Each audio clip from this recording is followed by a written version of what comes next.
नमस्कार। आज sigma Holmes के मैनेजिंग डायरेक्टर के रूप में नहीं, एक रियल एस्टेट कंसल्टेंट एक्सपर्ट के रूप में रियल एस्टेट का जो बिजनेस करते हैं उन लोगों के लिए कि रियल एस्टेट की इंस्टीट्यूशंस, रियल एस्टेट के ब्रोकर हाउस और रियल एस्टेट के जो अब एक नई दुनिया जो सिग्मा होम्स जैसे लोग हैं जो रियल एस्टेट का एक प्लेटफॉर्म है, रियल एस्टेट के लोगों को किस तरह से अपने रिक्रूटमेंट करने चाहिए।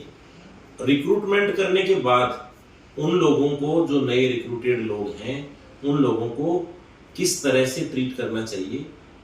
क्या ये हमारी जिम्मेदारी नहीं है जिस व्यक्ति को हमने रिक्रूट किया उसको सक्सेस कराएं, और क्या जो रिक्रूटेड व्यक्ति है उसकी जिम्मेदारी नहीं है कि उस सिस्टम का फायदा उठा करके और रियल एस्टेट में सक्सेस हो। आप इस विषय को लेकर के हमारी एचआर अन्नू जी और हमारे साथ सीनियर लीडर सूरज चोपड़ा जी विराजमान हैं। तो सबसे पहले मैं अन्नू जी से बोलूंगा कि आप एक बार इस बारे में बताएं कि रिक्रूटमेंट में क्या क्या एलिजिबिलिटी आप देखती हैं और फिर उसके बाद क्या क्या प्रोसेस अपनाती हैं।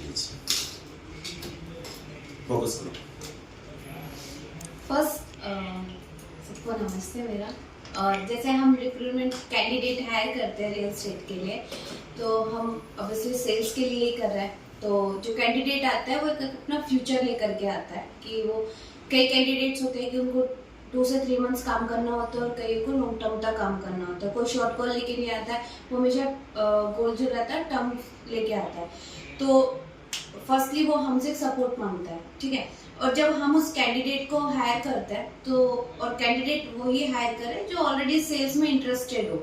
ये और कैंडिडेट की हमेशा स्टेबिलिटी होनी चाहिए कि वो कहीं पे 1 महीना 2 महीना 3 महीना काम करके अगर वो हर कंपनी के साथ ऐसा कर रहा है और वो कैंडिडेट फिर भी अगर कम अमाउंट में आना चाहता है तो भी उसे हायर ना करे, क्योंकि वो यहाँ पे अपना टाइम वेस्ट भी करेगा और खुद का भी टाइम वेस्ट करेगा। आफ्टर 3 मंथ्स वो अपनी कंपनी को भी स्विच कर देगा और दूसरी कंपनी में वो 100% जाएगा, क्योंकि उसे कोई प्रॉब्लम नहीं है 2 से 3 महीने। और जो लॉन्ग टर्म तक स्टेबिलिटी कर रहा है तो उसे हम हायर कर सकते हैं। और फर्स्टली उसे जब हायर करें तो फर्स्ट क्वेश्चन होना चाहिए कि आप सिग्मा के बारे में क्या जानते हैं, क्योंकि कैंडिडेट को रीड आउट करके आना इज मैंडेटरी कि कंपनी क्या है। अगर वो रियल एस्टेट या फिर सिग्मा के बारे में नहीं जानता है तो उसे बताए। और जब हम उसे हायर कर लेते हैं 3 दिन के लिए, तो 3 दिन तक हमें जो 1 हफ्ते की जो ट्रेनिंग दी जाती है, 1 हफ्ते की ट्रेनिंग के अंदर सिर्फ उसे 1 घंटा ही ट्रेनिंग काफ़ी है 1 दिन के अंदर। उसमें सिर्फ जो कंपनी के बारे में बताया जाए, हमारी कंपनी कब स्टार्ट हुई, कंपनी में हमारी गुडविल क्या है, कंपनी हमारी किस लेवल तक जाएगी और हमारी कंपनी किस लेवल से किस लेवल तक आई है, ठीक है। और उसका हमारी कंपनी में क्या फ्यूचर और हमारी कंपनी अदर कंपनी से बेस्ट क्यों है, हमारी कंपनी के अंदर वो अपना लॉन्ग टर्म फ्यूचर कैसे देख सकता है, आफ्टर 5 ईयर वो अपने आप को कहाँ देख सकता है अगर वो लॉन्ग टर्म के लिए आया हुआ है। तो हर कैंडिडेट को ये पढ़ाना इज अ मैंडेटरी। उसको हफ्ते में 7 दिन तक ऐसे 1 घंटे की क्लासेस पढ़ानी चाहिए और बीच में जो टाइम रहे उसमें उनको हमें क्लासेस देना चाहिए कि उनको एक प्रोजेक्ट सबको दे दिया जाए, एक लाइक कंपटीशन की, जैसे हमने 5 कैंडिडेट हायर किया है तो 5 कैंडिडेट की ट्रेनिंग हो, उन्हें प्रोजेक्ट्स बताया जाए फॉर एग्जाम की। जैसे हमने एग्जाम में उसको रीड आउट करवाया, उनको बताया और नेक्स्ट डे उनसे क्वेश्चन एग्जाम होना चाहिए कि आपको जो हमने कल प्रोजेक्ट्स बताए थे उसके बारे में क्या हो, क्योंकि उससे कैंडिडेट का टाइम वेस्ट भी नहीं होगा और हम आफ्टर 6-7 डेज बाद उन्हें फ्लोर पर उतार सकते हैं। उसकी जो ट्रेनिंग पीरियड के अंदर है वो सारे प्रोजेक्ट उसे क्लियर हो जाएंगे। आपको अलग से उसे पर्सनली बैठ करके हर एक प्रोजेक्ट के बारे में पूछना नहीं होगा। उसे स्क्वायर फीट क्या है, अगर कोई ऑलरेडी एक्सपीरियंस है तो उसे पता ही होगा, नहीं है तो भी उसे बताना है कि स्क्वायर फीट हमारे पास कौन कौन से प्रोजेक्ट है, कौन कौन सी लोकेशन पे है। तो पूरा प्रोजेक्ट के बारे में 7 दिन के अंदर उसे क्लियर आउट होना चाहिए। और सेल्स के लिए टीम जो लीडर है सेल्स के, उन्हीं को ट्रेनिंग देनी चाहिए। It's my point of view. Definitely इन्होंने बहुत अच्छे से बताया एचआर के पर्सपेक्टिव से कि कैंडिडेट को रिक्रूट करने के लिए क्या क्या चीज़ें समझानी है। रियल एस्टेट के लिए मैं एक बात बोलूँगा कि रियल एस्टेट के अंदर में उस व्यक्ति के अंदर में बोलने की क्षमता होनी चाहिए, कम्युनिकेशन स्किल अच्छा होना चाहिए, गुड लुकिंग होना चाहिए और डिसिप्लिन होना चाहिए, ड्रेस कोड अच्छा होना चाहिए और अंतिम बात उसकी मेमोरी अच्छी होनी चाहिए। ऐसे कैंडिडेट को हायर करिए, अन्यथा भीड़ भरने से कोई मतलब नहीं है। आपकी तनख्वाह बढ़ेगी, आपका बिना तनख्वाह के भी कोई व्यक्ति है तो वो निश्चित रूप से मानिए कि वो आपका समय खराब करेगा। बहुत शानदार बात। अब हमारे सेल्स के उस्ताद सूरज चोपड़ा जी, जो 40 से 45 साल का सेल्स का एक्सपीरियंस रखते हैं और सेल्स के लिए एक छोटी सी इनके पास में सक्सेस टिप्स हैं। आप ट्रेनर भी हैं, आप बहुत अच्छे वक्ता भी हैं। तो सूरज चोपड़ा जी, आप बताएं कि सेल्स रिक्रूटमेंट से लेकर और किसी व्यक्ति को सफल करने की जो आपके पास में जादू की छड़ी है, वो ये वीडियो आप लगातार सुने और सूरज जी से सुने। सभी को राधे राधे। आज का सब्जेक्ट बहुत ही शानदार और बहुत ही बढ़िया है कि हमारे इस रियल एस्टेट में लोग सफल कैसे हो। तो उसके दो सेक्टर हैं जो अभी अनु शर्मा जी ने बताया कि एक तो उसको रिक्रूट का करने का जो क्राइटेरिया हमारा क्या होना चाहिए, उस पर आपने बहुत ही बढ़िया तरीके से बताया है। और सिग्मा होम्स एक ऐसा प्लेटफार्म है जिसके ऊपर कोई भी व्यक्ति अपना कैरियर बना सकता है, लेकिन उसके लिए पेशेंस ज़रूरी है।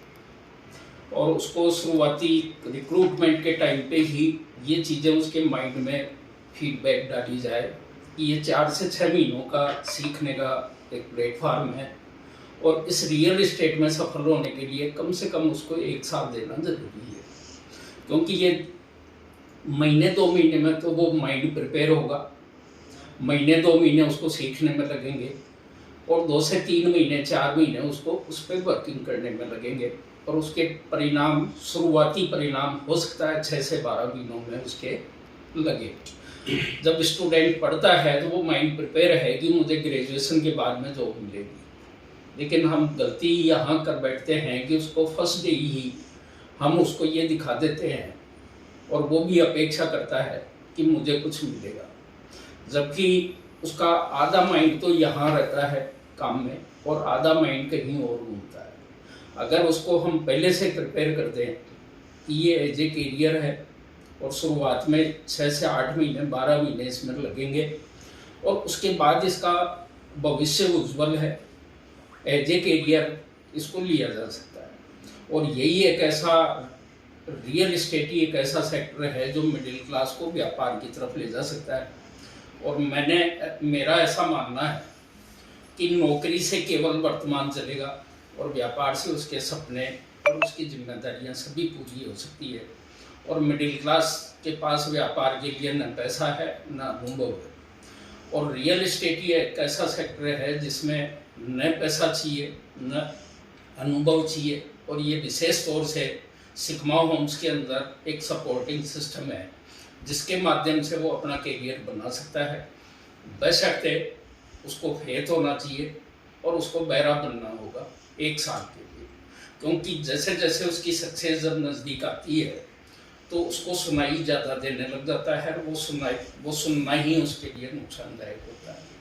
तो मेरा ऐसा मानना है कि हम रिक्रूट करें तो शुरुआत में 7 दिन का एक कोर्स डिज़ाइन करें, जल्दीबाजी न करें, क्योंकि हमारे से कुछ गलतियां हो रही है कि हम 1-2 दिन में ही उसको सब कुछ दे देते हैं, तो कुछ तो उसके पल्ले पड़ता है, कुछ उससे छूट जाता है और वो कहीं न कहीं कंफ्यूज होता है। तो शुरुआती 7 दिन हमारा एक ऐसा डिज़ाइन हो कोर्स जो 7 दिन उसको क्या करना चाहिए, उस 7 दिन में हमारे को उसका ये भी पता लग जाएगा कि ये इस इंडस्ट्री के लायक है या नहीं, और लायक है तो उसको आगे हमें उसके आगे के प्रोसेस में उसको लेना चाहिए। बहुत बहुत धन्यवाद जितेंद्र जी ने मेरे को समय दिया। बहुत बहुत धन्यवाद सूरज जी और अनु शर्मा जी, आपने बहुत ही गागर में सागर और एक बहुत शानदार वीडियो बनाया। लोगों को बहुत ज़रूरत थी कि आप रियल एस्टेट में जो नए लोग हैं वो कैरियर कैसे बनाएं और जो सीनियर हैं, पुराने लोग हैं, वो अपना धन बचाएं और टीम के साथ टीम को कमाएं और खुद कमाएं। ऐसे मिशन को लेकर के एक वीडियो था जिसमें कुछ हमने कंटेंट आपको दिया है, आपके काम आएगा। धन्यवाद। राधे राधे, नमस्कार।